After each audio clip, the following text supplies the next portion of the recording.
yang dilindungi oleh LPS simpanan masyarakat di bank. Jadi masyarakat nggak perlu lakukan apa-apa. Nggak perlu mendaftar lagi, otomatis. Begitu, nggak perlu mendaftar, mau mendaftar penjaminan LPS ini masyarakat ya, tiba-tiba ada nasabah, saya mau daftar penjaminan LPS, tidak perlu dilakukan karena yang melakukan adalah banknya. Ya, yang masyarakat perlu lakukan adalah mempercayakan simpanannya, uangnya kepada bank.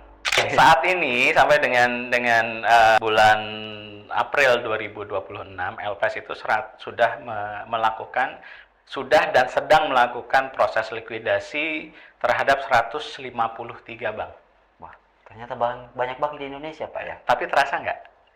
Enggak Kan? Nah itu dia, gitu. Supaya apa? Supaya masyarakat tenang. Gitu, supaya masyarakat tenang. Sekarang LPS sudah hadir di Makassar, sudah ada lebih dekat dengan masyarakat, gitu. Kami yakinkan bahwa dana masyarakat aman di perbankan, ya kita jaga bersama-sama. Hati-hati kalau masyarakat terima satu link yang mencurigakan, ya itu adalah phishing. LPS ini sebenarnya awal mulanya terbentuk di latar belakangnya karena apa, Pak?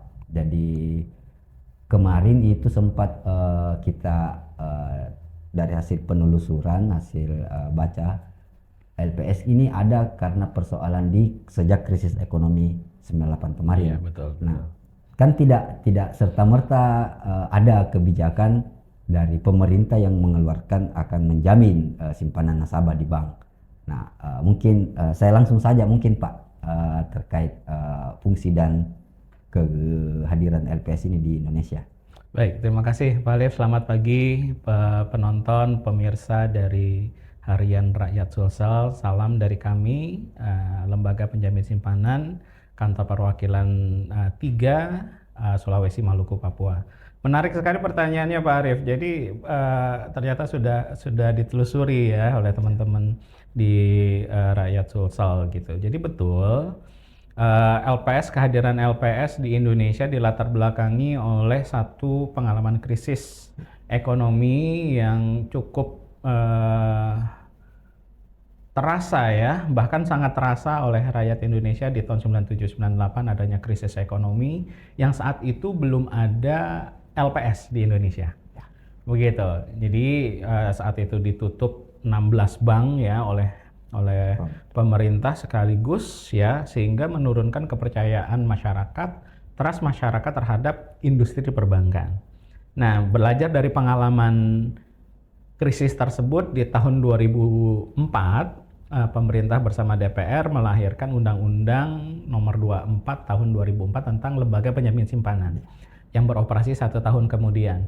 Sejak saat itulah kemudian LPS menjalankan tugas dan fungsinya gitu ya untuk menjamin simpanan nasabah penyimpan dan turut serta aktif dalam menjaga stabilitas sistem keuangan. Nah, perjalanannya kemudian di tahun 2023 baru saja ini ya 2023 LPS diberikan mandat baru untuk penjaminan polis asuransi dengan adanya Undang-Undang Nomor 4 Tahun 2023. Jadi tugasnya tambah sekarang Pak Alif. Begitu. Jadi dan kehadiran LPS di Kota Makassar adalah satu upaya untuk kita lebih mendekat kepada masyarakat ya. Kalau sebelumnya sebelum tahun 2024 LPS hanya ada di Jakarta, nah sekarang LPS sudah ada di Makassar untuk wilayah Sulawesi, Maluku dan Papua. Siap. Jadi itu sekilas terkait sejarah terbentuknya LPS sendiri. Jadi di latar belakangnya sejak krisis moneter kemarin di 98. Tapi sebelumnya memang namanya sebelum LPS ada BPPN ya Pak, kalau tidak salah. Itu institusi yang berbeda sebenarnya ya, berbeda. Jadi kalau BPPN punya tugas dalam rangka restrukturisasi perbankan, LPS untuk penjaminan simpanan. Saya kira dia gitu. Dari BPN berubah ke LPS. Selama ini dikiranya seperti itu. Beda. Baik, Pak. Terus kalau misalnya LPS menjamin simpanan nasabah di bank, terus LPS sendiri dalam hal ini dapat apa timbal baliknya? Misalnya kayak bank, masyarakat kan menyimpannya ke bank, otomatis bank bisa menggunakan dana nasabah ini untuk diputar. Nah LPS sendiri kalau karena dia misalnya menjamin dari simpanan ini, otomatis ada juga dong misalnya timbal balik buat LPS, ada tidak Pak? Oke, jadi mungkin bahasanya bukan timbal balik ya, tetapi berdasarkan undang-undang LPS ya, LPS dalam hal ini perbankan membayarkan premi penjaminan namanya istilahnya gitu kepada LPS gitu loh. Untuk apa? Untuk menjalankan tugas-tugasnya LPS gitu. Jadi setiap 6 bulan sekali Pak Alif, perbankan membayarkan premi penjaminan sebesar 0,1% dari rata-rata DPK. DPK itu satu kepanjangannya adalah dana pihak ketiga. Jadi adalah total ya dari tabungan, giro, deposito ya atau produk lain yang disamakan ya, kemudian dirata-ratakan gitu ya, dibayarkan kepada LPS dalam bentuk premi. Begitu loh. Nah, itulah yang kemudian dikelola oleh LPS untuk menjalankan tugas-tugasnya. Begitu loh. Ya, dalam rangka penjaminan simpanan, pembayaran klaim penjaminan begitu ya. Nah, inilah yang kemudian dibayarkan oleh perbankan gitu loh, bukan oleh nasabah gitu. Bank yang bayar. Bank yang bayar gitu, bank yang bayar, sehingga nasabah tidak lagi dibebankan gitu ya, tidak lagi dibebankan untuk membayarkan premi LPS begitu. Ya, jadi cukup jelas teman-teman pendengar paket sosial, karena selama ini yang berkembang jangan sampai katanya masyarakat bayar lagi untuk semacam asuransi tabungannya. Berarti enggak ya. Berarti cuman orang pihak bank yang membayar preminya. Betul. LPS. Nah, kalau misalnya tadi Pak Buat sampaikan bahwasanya yang sebelumnya LPS itu cuman ada di Jakarta. Nah, sekarang LPS kayak misalnya sekarang di Makassar itu ada LPS 3 yang membawahi Sulawesi, Maluku dan Papua. Ya. Nah, di LPS 3 Makassar sendiri sebenarnya LPS fungsi dan wewenangnya di LPS 3 ini sebenarnya apa saja Pak itu? Baik, tadi yang seperti saya sampaikan ya, jadi insya Allah tanggal 17 Mei 2026 ini LPS 3, perwakilan 3 itu usianya 2 tahun ya sejak peresmian di tahun 2024. Sebagai unit kerja yang baru dibentuk gitu, kami punya tugas utama gitu ya. Tugas utama di samping tugas-tugas yang lainnya adalah melaksanakan kegiatan-kegiatan yang berhubungan dengan edukasi, kehumasan, dan hubungan kelembagaan gitu. Jadi termasuk dengan rakyat sosial ini ya, dengan rakyat sosial kita berkolaborasi dalam rangka pelaksanaan edukasi kepada masyarakat melalui media gitu ya, termasuk dengan media-media lain di Sulawesi Selatan, di Sulawesi, di Maluku dan Papua begitu, sehingga kami berkantor di Makassar tapi jangkauannya sampai ke Papua, Pak Alif gitu loh, sehingga kegiatan kolaborasi seperti ini ya, LPS bersinergi dengan media untuk menjangkau masyarakat di seluruh pelosok Sulawesi, Maluku dan Papua. Berarti perpanjangan LPS pusat itu ada di Makassar untuk informasi terkait penjaminan simpanan uang masyarakat di bank ini bisa sampai ke daerah pelosok sampai. Betul, dan tidak hanya itu Pak Alif ya, tadi saya sampaikan tugas utamanya adalah terkait dengan kegiatan edukasi, kehumasan, hubungan kelembagaan, dan kami juga melaksanakan kegiatan untuk menerima pengaduan masyarakat, konsultasi, laporan gitu ya. Berarti bisa mengadu? Oh iya, betul. Jadi silakan masyarakat dalam hal ingin bertanya mengenai penjaminan simpanan, mengenai tabungannya di bank gitu ya, silakan datang ke Geraha Pena lantai 17, Jalan Urip Sumoharjo nomor 20 ya. Kalau lihat gedung ada penanya di ujung ya, itu LPS ada di situ. Iya. Kalau Geraha Pena sudah cukup terkenal kalau di Makassar. Iya betul. Terus apakah semua bank termasuk bank pemerintah atau bank swasta masuk di penjaminan LPS ini, Pak? Ya, ini menarik karena Undang-Undang LPS mensyaratkan semua bank yang beroperasi di Indonesia tanpa terkecuali ya ini menjadi peserta penjaminan LPS. Jadi bank umum, bank BPR ya, bank umum ini bisa bank BUMN, bank pemerintah atau swasta ya tadi bank umum, BPR, bank perekonomian rakyat, Ya. konvensional atau syariah. Jadi sepanjang institusinya berbentuk Bank. badan hukum bank ya, berbentuk bank itu wajib menjadi peserta penjaminan LPS. Berarti bank digital enggak masuk, Pak? Bank digital masuk kategori bank umum. Masuk Itu juga. bank. Oh. Gitu. Jadi bank digital itu bukan sembarangan label. Bank digital ya bank.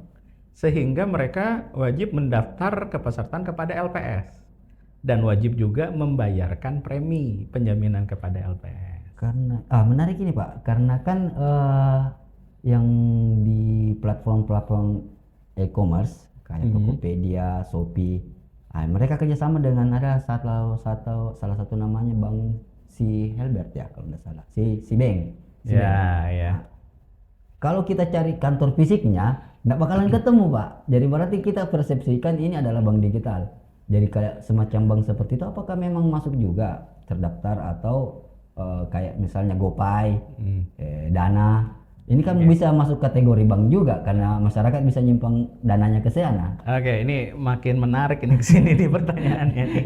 Pak Arif tadi sampaikan dua itu. Yang pertama terkait dengan bank digital, yang kedua terkait dengan e-wallet sebenarnya. Jadi yang tadi disebutkan ya Dana, GoPay segala macam itu e-wallet istilahnya. Bank digital tadi yang sudah saya sampaikan masuk ke dalam kategori bank umum. Dan jelas dia berbadan hukum bank. Sehingga dia adalah bank, gitu, berbadan hukum bank. Ya, nah sekarang e-wallet bagaimana, Pak? Ya, e-wallet itu kecuali kalau kita punya rekening atau akun di e-wallet yang terhubung dengan bank digital, nah itu rekening kita di bank digital itulah yang dijamin LPS. Nah, silakan cek sekarang. Wah, e-wallet saya sudah terhubung ke bank belum ya? Kalau belum, nah ini tidak dijamin LPS. Gitu. Kan ada tuh ya, katakan si bank misalnya ya. Terhubungnya sama apa? Tadi yang disebut Oren ya kan? Iya. Oren, Shopee terhubung dengan ShopeePay terhubung dengan si bank. Tokopedia terhubung dengan mana gitu kan? GoPay terhubung dengan Bank Jago ya kalau nggak salah itu. Nah itu ini yang kemudian kita edukasi kepada masyarakat, bank-bank digital inilah yang dijamin oleh LPS, bukan e-walletnya. Oh iya. Jadi Pak Alif sekarang punya GoPay, Punya.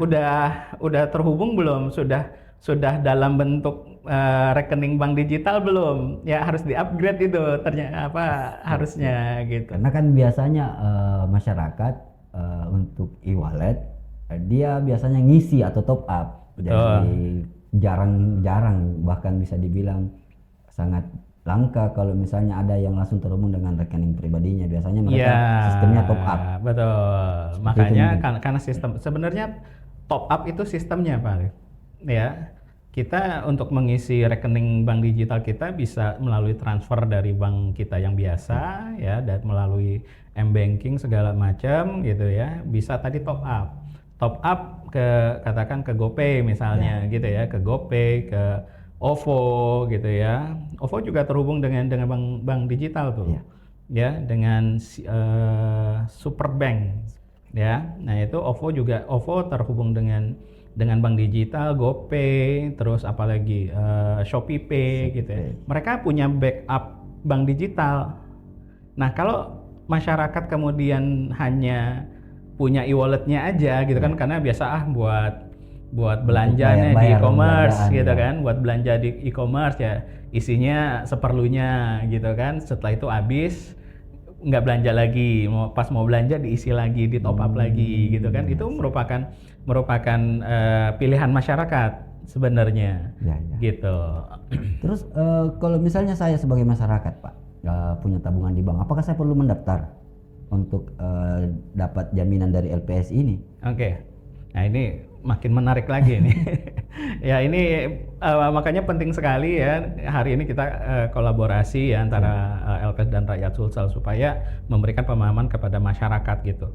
Tadi yang saya sampaikan sebelumnya bahwa yang mendaftar yang mendaftarkan sebagai peserta penjaminan LPS adalah bank. Berarti otomatis nasabahnya. Yang dilindungi oleh LPS simpanan masyarakat di bank, gitu. Jadi masyarakat nggak perlu lakukan apa-apa. Nggak perlu mendaftar lagi, otomatis. Begitu, nggak perlu mendaftar. Mau mendaftar penjaminan LPS ini masyarakat ya tiba-tiba ada nasabah, saya mau daftar penjaminan LPS, tidak perlu dilakukan karena yang melakukan adalah banknya. Yang masyarakat perlu lakukan adalah mempercayakan simpanannya, uangnya kepada bank. Begitu. Siap. Jadi setelah kita menabung, kita jaga gitu ya. Kalau kemana-mana nih ya diskusi kita misalnya, kita tabung uang kita di bank gitu ya. Kita punya m-banking gitu ya. Nah itu tanggung jawab kita untuk menjaga uang kita di situ. Ya. Kenapa? Bank juga punya tanggung jawab untuk menjaga uang kita, begitu kan? Siap. Gitu, sehingga tadi tuh saling menjaga, gitu. Berarti cukup jelas mungkin teman-teman bisa mendapatkan penjelasan dari Pak Fuad. Karena biasanya masyarakat berpikirnya, wah ribet lagi dong kalau misalnya saya mau lebih aman. Jadi sistemnya mungkin di pikirannya ini kayak asuransi mungkin ya. Kalau misalnya saya kayak beli kendaraan supaya lebih aman, kalau ada kerusakan saya bayar premi. Ya, tapi kan masyarakat berpikirnya seperti itu, Pak. Agak beda memang, siap. dengan sistem seperti itu. Gitu. Terus kalau dari sisi tabungan nasabah kan ada beberapa, Pak, dalam bentuk deposit misalnya, tabungan dana segarnya misalnya masuk. Nah, yang mana saja yang dijamin sama LPS ini? Apakah deposito termasuk yang dijamin? Ataukah cuma tabungan yang dana segarnya saja ini, Pak, yang ditanggung? Oke, ini makin tajam kita ya diskusi kita ya. Jadi tadi yang saya sampaikan ya, kalau dalam bahasa sederhananya untuk penjaminan simpanan LPS, kita yang perlu kita ingat secara garis besar itu dua hal. Satu, bentuknya simpanan. Dua, simpannya di bank. Begitu. Ya, satu bentuknya simpanan. Apa tadi yang ditanya Pak Arif, Pak, bentuknya apa sih? Kalau di bank konvensional ya, secara garis besar itu yang disebut simpanan itu berbentuk tabungan, giro, deposito, atau bentuk lain atau produk bank yang disamakan dengan itu, gitu ya. Lalu yang berikutnya konvensional atau syariah. Karena syariah itu ada produknya tersendiri gitu ya, berdasarkan akad mudorobah ya, atau akad yang lain gitu. Ya inilah yang kemudian perlu yakinkan oleh kita, selama bentuknya adalah simpanan dan menyimpannya di bank, ini dijamin oleh LPS. Semuanya. Pertanyaannya bagus, semuanya enggak, Pak? Ya, LPS menetapkan bahwa nominal penjaminan simpanan masyarakat maksimal itu adalah 2 miliar rupiah per nasabah per bank. Nah, ini yang menarik. Ya. Gitu, ya. Pak, semuanya enggak, Pak? Jadi kalau kemudian Pak Alif tabungannya ada 4 miliar misalnya gitu. Ya. Nah, inilah yang kemudian akan menjadi bahasan berikutnya. Pak, uang saya ada 4 miliar gitu loh di tabungan gitu. Ya. Pak Alif akan menjadi pembahasan berikutnya ketika bank di mana Pak Alif menabung itu ditutup. Ya. Ya, dicabut izin usaha oleh OJK kemudian dilikuidasi oleh LPS. Simpanan Pak Alif paling banyak dibayarkan oleh LPS adalah sebesar 2 miliar rupiah. Yang 2 miliarnya, Pak? Nah, pertanyaannya bagus lagi nih. 2 miliarnya bagaimana, Pak, sisanya? Atau berikutnya saya punya simpanan lebih dari 2 miliar yang dikembalikan LPS maksimal 2 miliar. Sisanya bagaimana, Pak? Gitu kan? LPS melaksanakan proses likuidasi bank. Jadi semua asetnya bank itu kita jual. Ya, gedungnya, mobilnya, komputernya, sapunya gitu ya. Semuanya kita jual. Ya, LPS membentuk tim likuidasi dan kemudian tim likuidasi ini melaksanakan likuidasi bank dengan menjual aset tadi termasuk pencairan, termasuk penagihan pinjaman Pak, penagihan kredit Ya. gitu. Jadi kalau Pak Alif punya kredit di satu bank, banknya ditutup, jangan bahagia gitu loh. Tetap Jangan ditagih, bahagia. Pak. Ya, Tetap tetap ditagih ditagih. Pak gitu oleh tim likuidasi gitu kan. Nah, hasil likuidasi ini kemudian akan dikumpulkan, kita dapat berapa? Tim likuidasi itu berhasil mencairkan berapa dari asetnya bank ini, ya. Terus kemudian di pasal 54 Undang-Undang LPS itu ada tata urutannya. Gitu, ya. Nah, hasil likuidasi ini apabila mencukupi, barulah sisa yang tadi lebih dari 2 miliar tadi akan kita perhitungkan. Cukup nggak untuk mengembalikan sisa simpanannya Pak Alif tadi. Siap. Jadi Gitu. tetap dengan nilai tabungan yang lebih dari 2 miliar yang ditanggung, Ya. kalaupun misalnya lebih dari 2 miliar, tetap LPS memberikan solusi untuk bisa mengembalikan kelebihannya itu, Pak. Iya, tapi ya ini ada tapinya nih. Ini lagi. Saat ini sampai dengan bulan April 2026, LPS itu sudah melakukan dan sedang melakukan proses likuidasi terhadap 153 bank. Wah, ternyata banyak bank di Indonesia, Pak ya. Tapi terasa nggak? Enggak. Enggak kan? Nah itu dia. Gitu. Supaya apa? Supaya masyarakat tenang.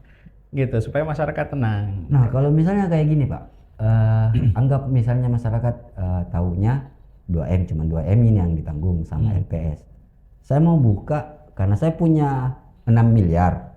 Jadi saya buka rekening beda, 2M supaya lancar, supaya tidak tunggu likuidasi yang katanya bisa makan waktu sampai 1 tahun mungkin, Pak. Kalau Oke, misalnya ini- tunggu lelangnya dulu. Ya, ini tolong ingatkan saya untuk menjawab tadi ya. Jadi 153 bank itu, Pak gimana? Kembali Kak nggak uang saya yang lebih dari 2 miliar tadi? Pengalaman kami dari 153 bank yang sudah atau sedang dilikuidasi oleh LPS, jarang sekali bisa mencapai situ. Yang Sisa tabungan. tadi itu. Oh. Sehingga apa? Kembali kita Pak Alif tadi sampaikan Pak kalau punya 6 miliar kita buka Tiga 3 rekening gitu kan. Saya pertajam lagi Pak. Tadi saya sampaikan 2 miliar per nasabah per bank. Jadi 2 miliar itu kalau Pak Alif punya tabungan, punya giro, punya deposito, di total itu 2 miliar. Sehingga kalau Pak Alif punya 6 miliar, bukanya di bank lain. Oh, enggak bisa di bank yang sama. Di bank yang sama itu nanti terhitungnya 2 miliar. Gitu, karena LPS sudah punya sistem tuh. Ya, Siap, LPS siap. punya sistem. Jadi Pak Alif ketika nabung di bank tersebut punya 4 rekening itu sudah terdeteksi semua. Sehingga ya kita selalu menekankan mitigasi risiko masyarakat. Kalau masyarakat kemudian percaya, oh ini banknya sehat, oh ini banknya besar, bisa lah saya 2 miliar kita nggak masalah. Itu kembali lagi ke masyarakat, begitu loh. Tapi kalau kemudian masyarakat, karena LPS menjaminnya maksimal 2 miliar, berarti 6 miliar saya dipecah ke 3 bank. Itu boleh juga. Untuk lebih amannya kata. Betul, seperti itu. Karena kan biasanya masyarakat berpikirnya ketika misalnya ada kebutuhan yang mendesak, misalnya kayak pengusaha kah, atau misalnya dia bisnis apa yang dananya bisa sampai miliaran seperti itu, tiba-tiba dia mau ingin narik tapi ternyata banknya sudah ditutup, kan setengah mati juga Pak kalau misalnya dia mau Iya. nunggu hasil likuidasi dulu, padahal Betul, dia sudah mau betul. pakai misalnya anggarannya. Betul. Jadi Betul. mungkin sudah cukup jelas.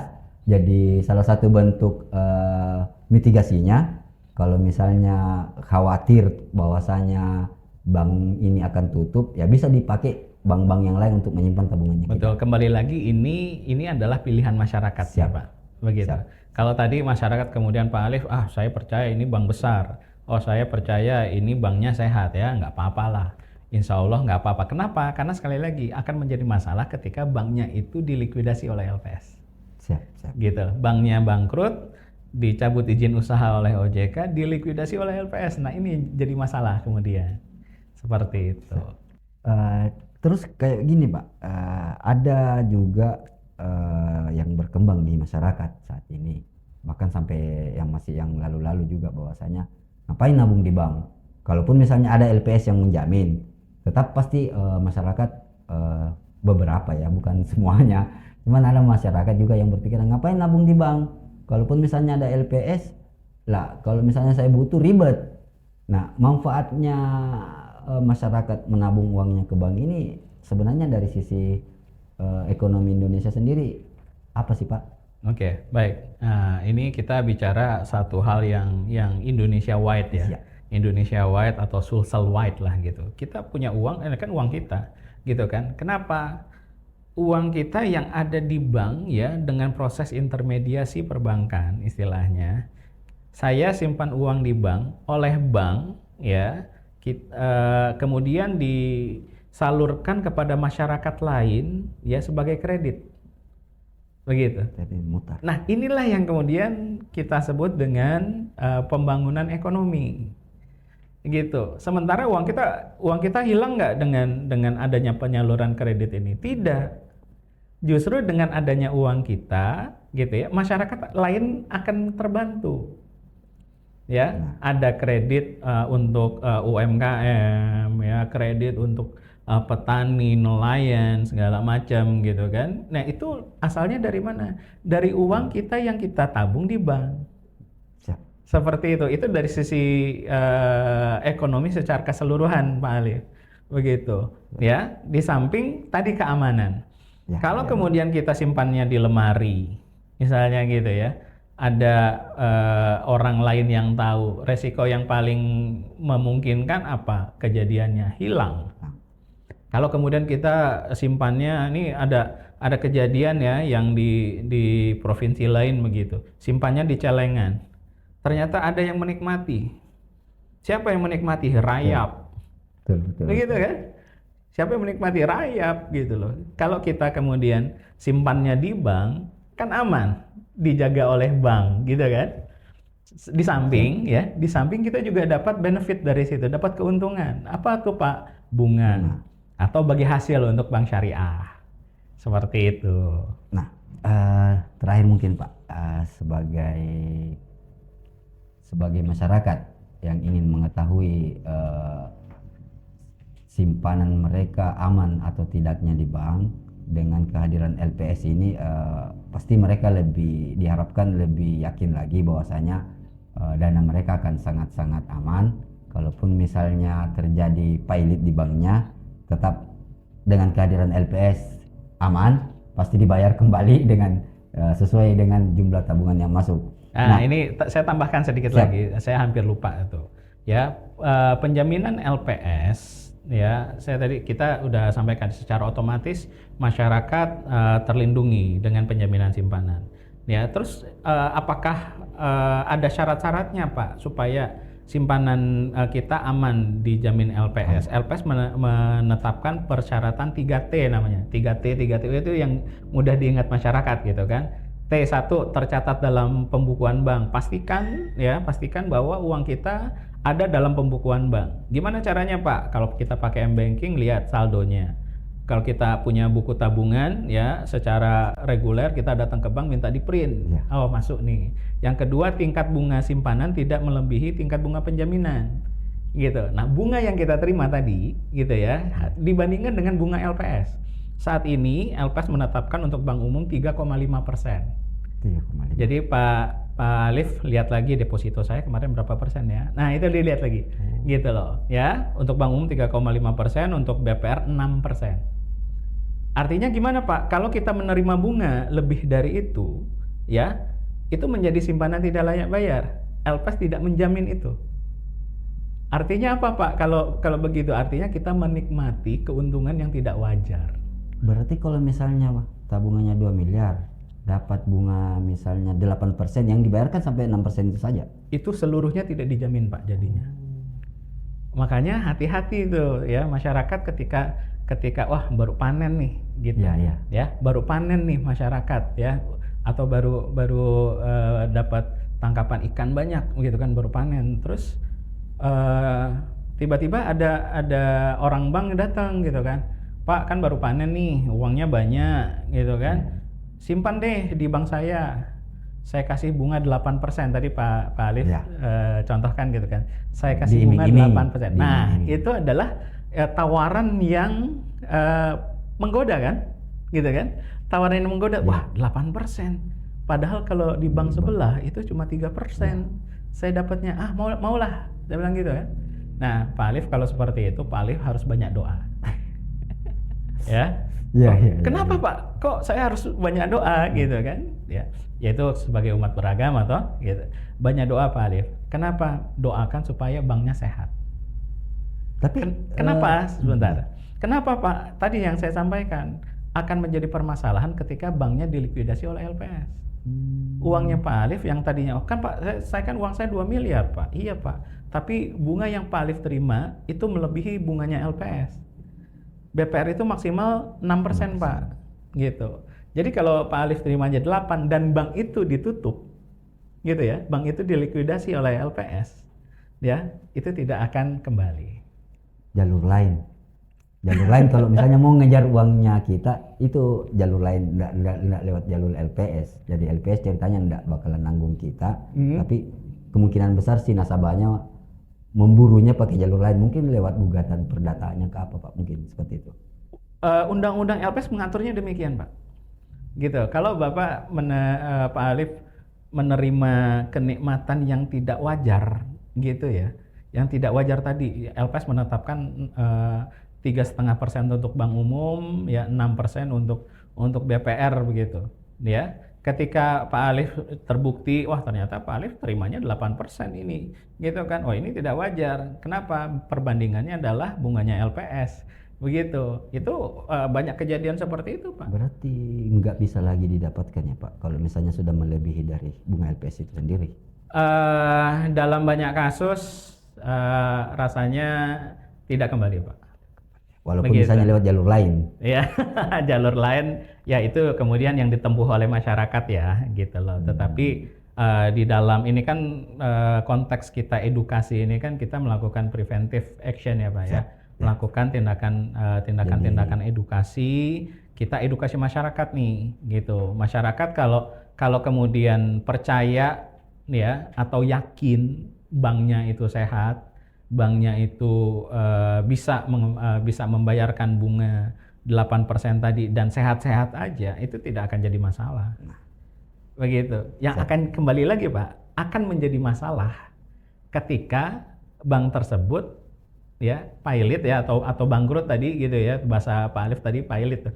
Ya, bank tersebut bangkrut ya, dicabut izin usaha oleh OJK, dilikuidasi oleh LPS. Nah, itu masalah kemudian tuh. Jadi kalau banknya baik-baik saja, banknya sehat-sehat saja, itu tidak ada masalah Pak. Siap. Begitu. Cuma tadi kita edukasi gitu masyarakat ya. Wah, kalau untuk jaga-jaga baiknya ya paling tinggi bunga LPS lah gitu. Inilah mungkin pentingnya dan informasi yang sangat berharga buat masyarakat atau pemirsa di rakyat sosial di luar sana, karena kalau misalnya ada bank yang mengiming-imingi dengan bunga tinggi seperti itu, berpikir dulu. Ya, tepat tuh. Bahasanya bagus, tepat tuh. Berpikir dulu gitu ya. Pikir dulu apa masuk akal atau sesuai tidak dengan aturan perbankan di Indonesia. Jangan sampai yang Bapak tadi sampaikan itu di luar dari penjaminan LPS. Jadi kalau misalnya diiming-imingi bunga tinggi, ya jangan langsung tergiur masyarakat. Iya. Nah, sama satu lagi Pak. Tadi saya sebutkan 3T baru 2 ya, T2. Nah, T yang ketiga, tidak terindikasi atau terbukti melakukan tindakan fraud atau kejahatan di bidang perbankan.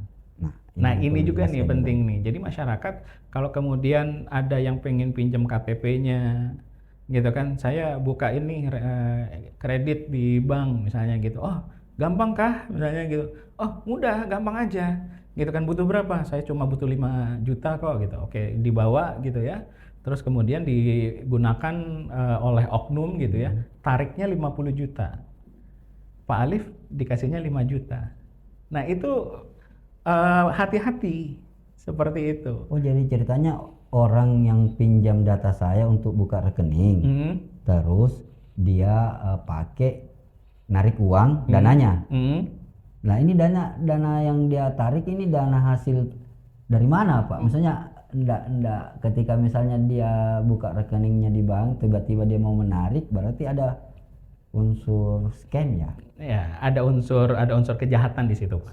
Begitu. Jadi dalam beberapa kesempatan kami temukan banyak hal seperti itu. Gitu. Pak Alif taunya kan saya pinjamnya cuma 5 juta kok, kenapa saya ditagihnya 50? Begitu. Sementara oknum ini melakukan kejahatan di perbankan, di bank tersebut.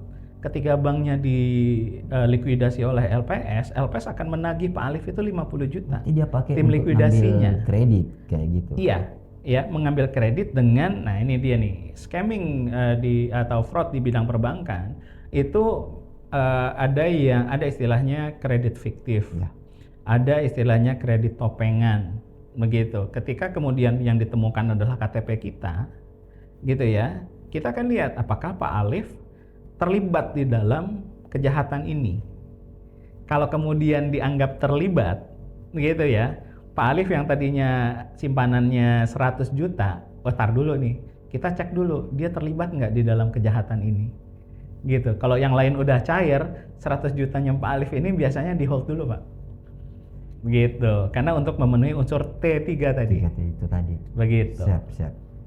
Nah, sebagai penutup mungkin Pak ada pesan untuk masyarakat bagaimana supaya bisa lebih mempercayakan tabungan nasabahnya ke bank.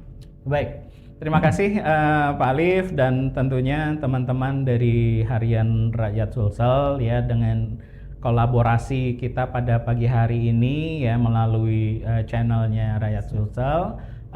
Kami dari LPS, Lembaga Penjamin Simpanan Perwakilan 3 yang meliputi Sulawesi, Maluku, dan Papua mengajak semua masyarakat untuk kita bersama-sama menabung di bank. Kenapa? Karena aman, dijamin oleh LPS. Tapi jangan lupa ya, keamanan dana kita di perbankan juga merupakan tanggung jawab kita. Ya, sekarang LPS sudah hadir di Makassar, sudah ada lebih dekat dengan masyarakat, begitu. Kami yakinkan bahwa dana masyarakat aman di perbankan, ya kita jaga bersama-sama. Hati-hati kalau masyarakat terima satu link yang mencurigakan, ya itu adalah phishing, ya Pak Alif ya. Kita jaga bersama-sama. Masyarakat punya tanggung jawab untuk bisa menjaga datanya, gitu ya. Ya, dan satu hal, kami punya beberapa channel komunikasi ya, silakan masyarakat Kota Makassar dan sekitarnya kalau mau konsultasi ya atau melakukan pengaduan atau pelaporan bisa langsung hadir di Geraha Pena lantai 17 ya, atau menghubungi call center LPS di 154 ya, atau melalui kanal-kanal media sosial. Ya, kita punya Instagram, @lps_IDIC, punya Facebook, punya Twitter atau X gitu ya, termasuk TikTok kita juga punya Pak. Begitu ya. Dan kanal-kanal channel edukasi kita LPS di YouTube juga seperti itu. LPS_IDIC seperti itu. Siap, makasih Pak Fuad dalam bersedia hadir di podcast kali ini. Semoga apa yang disampaikan Pak Fuad bisa mencerahkan masyarakat di Sulawesi Selatan khususnya dan Indonesia pada umumnya, agar tidak lagi khawatir, agar tabungannya di bank bisa terjaga dengan aman, termasuk karena ada yang menjamin, LPS.